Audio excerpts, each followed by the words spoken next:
Hey folks, one of the easiest recipes for biscuits you've ever seen and a few Dutch oven tips. Stay tuned, they're coming up.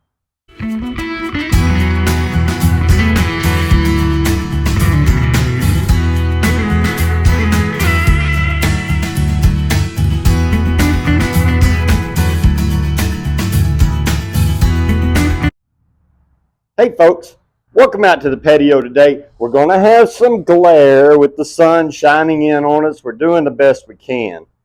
But we got some things in the works that hopefully going to help that coming up a little bit. We got one thing for you. We got a 2-ingredient biscuit recipe. Several people have done this recipe. My good buddy Kent has done these. Several people have done this video. I'm going to share this with you today and a few other things with this recipe, but I'm going to share you a couple of Jeff's Dutch oven tips.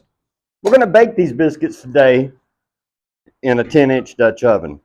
I've had people ask me, I don't have a trivet, and why do you use a trivet? We're going to skip the why do I use a trivet part right now, but I'm going to show you how to cook in this Dutch oven without a trivet.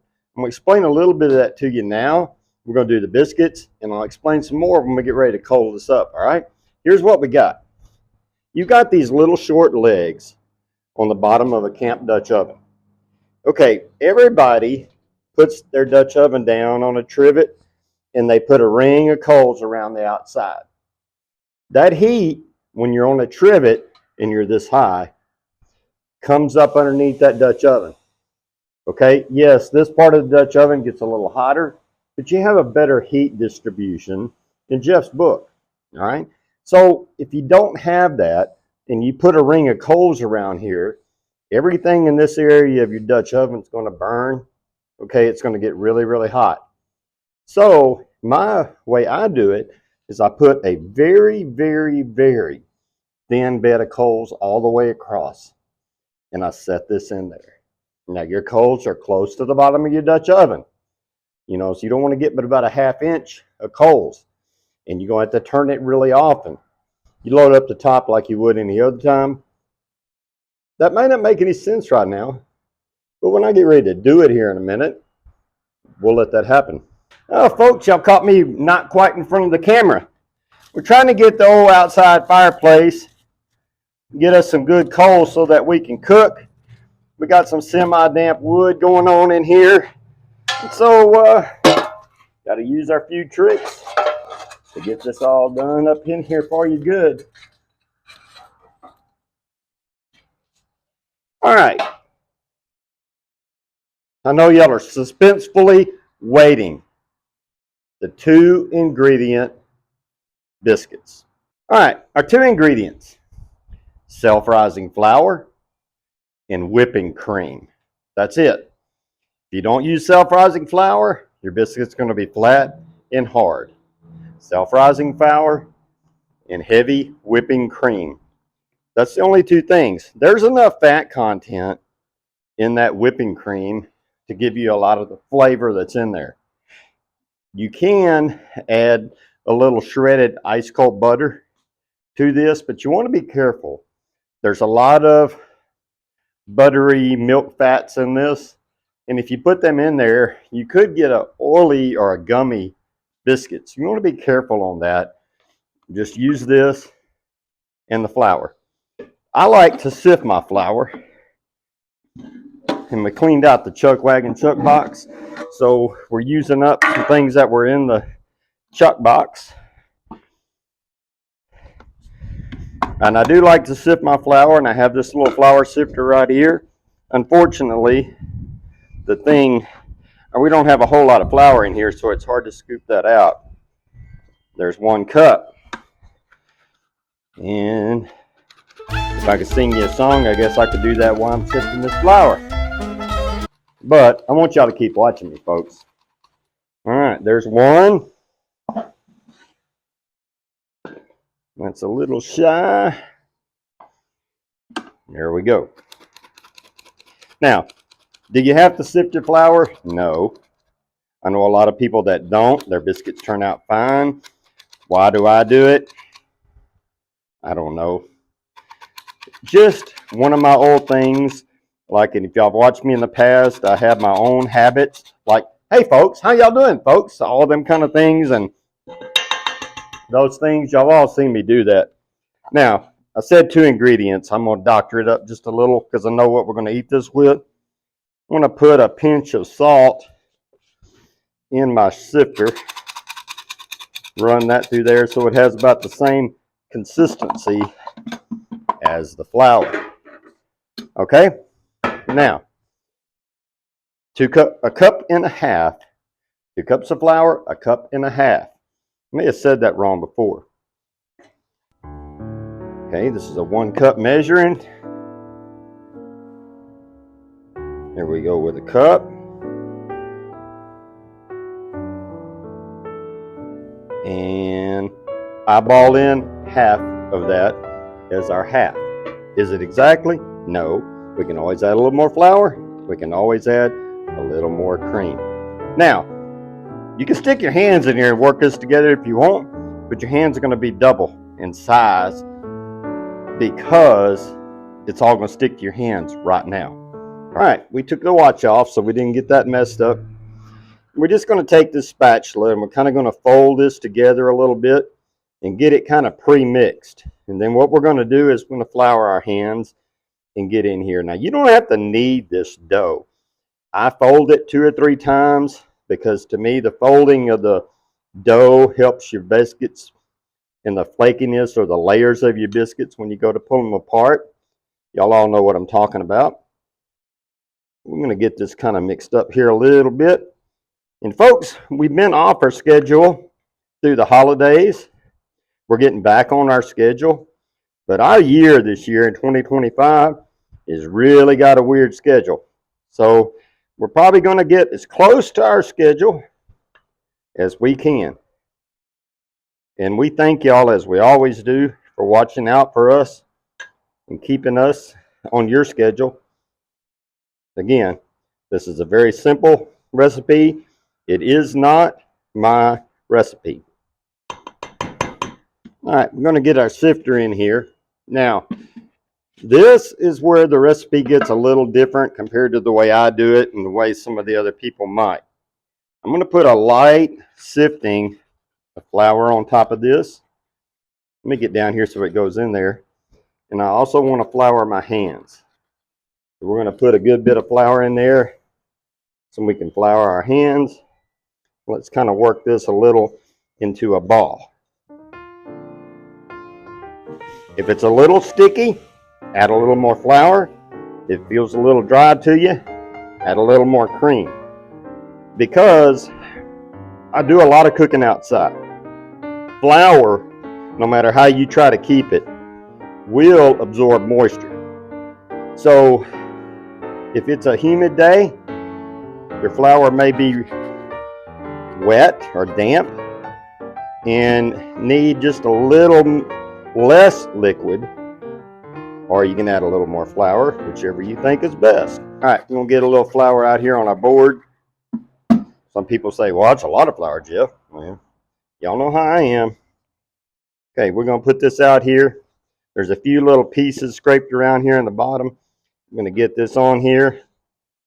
And guys, if you're like me and you're doing this in your house, your wife's going to look at you because I guarantee you, you're going to have flour all over everything. So take my advice. This is an outdoor recipe. Okay, all we want to do is fold it a few times. We don't want to knead it. I'm not saying knead it for 5 or 10 minutes. I just fold this over, pressing it down until you get a good ball. It's not sticking to your hands. Okay? Just like that. Okay? And see, not only do I do, hey folks, I do okay a lot too. And then we're going to mash this out. Now, I'm going to do some demonstration in part of this.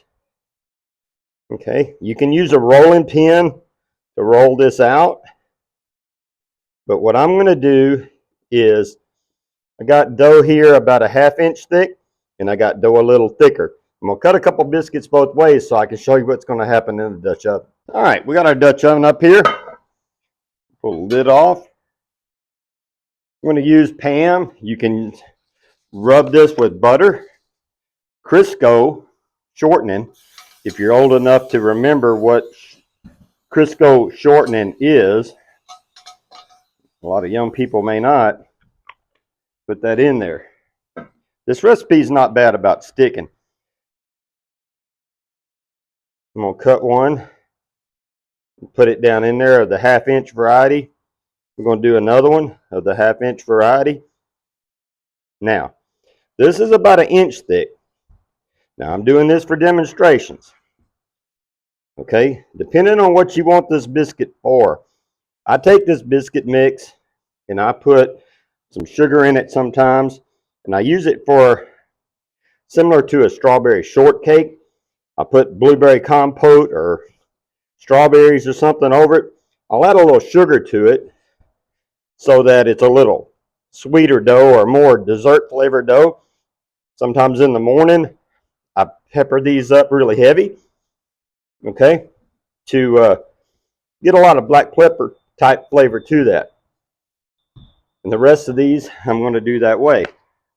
We're going to put a good coating of black pepper on there. We're going to kind of push that into our dough. And I'm going to cut a few more.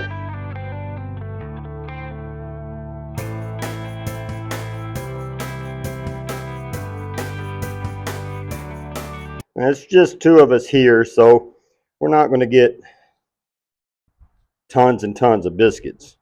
This biscuit mix, the 2 cups, will probably make enough biscuits to do a 12-inch Dutch oven. Or I'm going to probably say about 12 biscuits, depending on how thick you make them. Okay. I'm just going to cut a couple more to fill up our Dutch oven.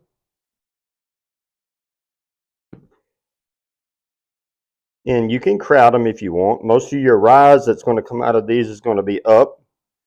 So we got a little bit of dough left over. All right. I saw my buddy Kent do this in his recipe or in his video. And I tried it and I thought, that's a pretty nice little touch.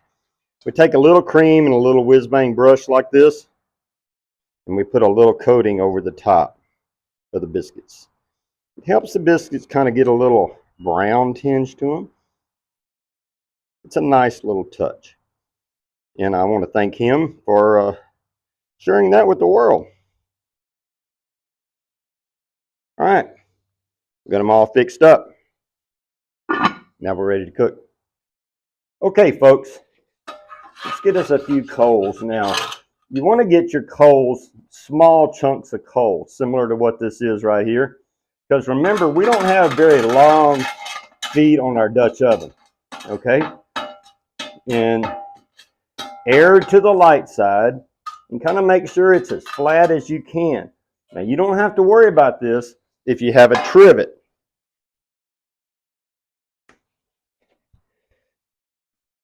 And there we go. Now, we're going to load up the top like we would anytime we're cooking anything on a Dutch oven. Okay, a lot of fines in that one. Let's see if we can get some better coals back in here. The fireplace is not the best place to get your coals. Now, I'm going to comment one time, and I usually comment on things and people disagree with me. I read a bunch of stuff on the old pioneers, the old ladies in the, I hate to use the word old lady, the ladies in the pioneer days in their cabins would put fine ash down and ding their coals, put their Dutch oven. They would put their coals and fine ash over the top because they believed that fine ash insulated. Now, I will tell you that the fine ash does insulate. So I got a little on there. It's not going to hurt, but it's just a different way of looking at it. All right, guys.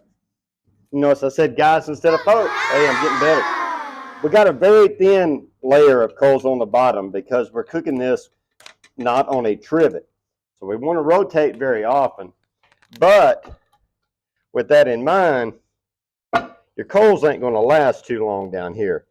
You're going to have to make sure you keep it hot, okay? And that's going to be a key thing. But we want to rotate our Dutch oven one way. I like to rotate the lid the other. We'll take a look in a minute and see what we got. Folks, we got a new toy. Watch what happens when I move and nobody's touching the camera.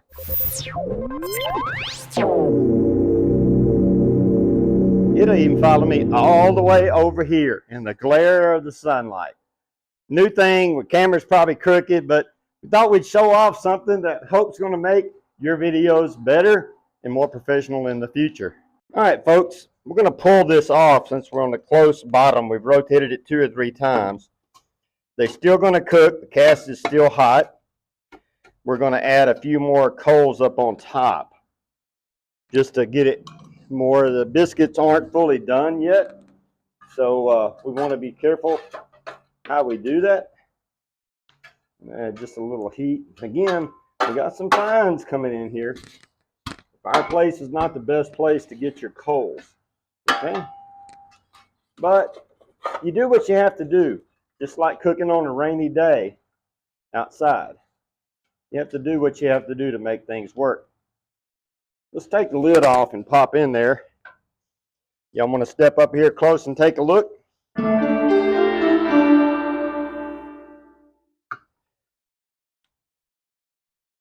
See how they've risen? Now the ones I cut really thick, they're rising a whole lot. No, nothing in there, just self-rising flour. Let's talk a little bit more. Now, I've got this sitting right here. We're obviously getting some residual heat from my fire, so I still want to rotate it, even though I don't have any coals on the bottom. And you want to keep, I stood this bale up for a reason. If you can hold your hand here for 5 seconds, you're about right.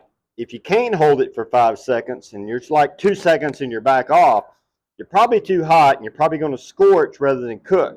If you can hold it for like 10 seconds, probably need to put some more coals on there.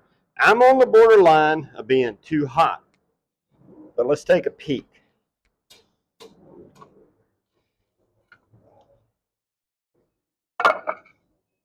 Yeah, we're getting a little brown on top. Now those big biscuits, folks, that I cut really, really thick, they're going to rise up probably 2 inches high. They're not going to cook fully all the way through in the middle. I just did those for demonstration. But I can tell you this is about where I would pull it off. So I'm going to set it over here out of the fire. It's still hot. It's cast, remember? And we're going to clean the lid off and put it on and let it kind of cool down.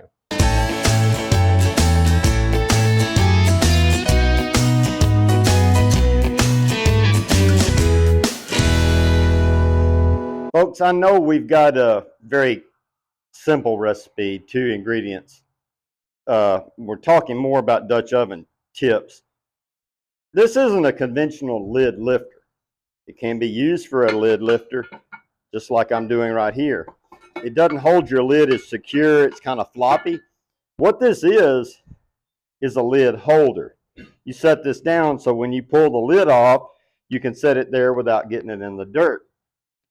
Now, like that. Okay, folks, we got our biscuits. Now you can see these right here that swole up like this. These were the ones I cut really thick on the dough. I would not cook them. I wouldn't do it like that. I'm just demonstrating that it would be that way, because in the middle of this biscuit, and it's hot, buddy, it's hot. It's hard for the middle of this biscuit to cook. Now this cooked fairly well, but it could use a little bit more, because you can see how far that is from the bottom and how far it would be from the top. So getting this is still moist in here. Now, there ain't nothing wrong with that. We could eat it. Wouldn't be a problem with that at all. All right? And the top's the same way. But let's go to a biscuit that we did about the typical size of a biscuit. How about this right here? Whoops. Here's your bottom. about that for a bottom? Let's pull this open. Look how flaky that is. Now this is hot, buddy. It's hot. Trust me. It's hot. Look at there. See how flaky that is on the inside? So you can do these biscuits. One more tip. Folks, make sure you don't have a hole in your gloves. I grabbed the Dutch oven a while ago with a pair of gloves and it had a hole in my thumb. It will mark you. Trust me, this happens regularly if you cook outside. You just have to grin and bear it. But if you're new to Dutch oven cooking, this is going to happen to you. She turned the camera on. I got a bit of biscuit in my mouth. Hey, that's good. Simple biscuits. Flour, heavy whipping cream. That's it. The recipe is all over the internet. My buddy Kent Rollins has this recipe on his YouTube. I've got it on mine. I don't know who created this recipe. It's the simplest biscuit recipe. And trust me, you're running late in the morning, you're scrambling to get breakfast ready on the wagon, it's a shortcut, really good shortcut. Because briskets and coffee, that's a necessity if you're on a chuck wagon. Folks, we want to say thank you again from the bottom of our heart for all that you do. You tolerate all of our unprofessional activities. We just got to say God bless and enjoy your food.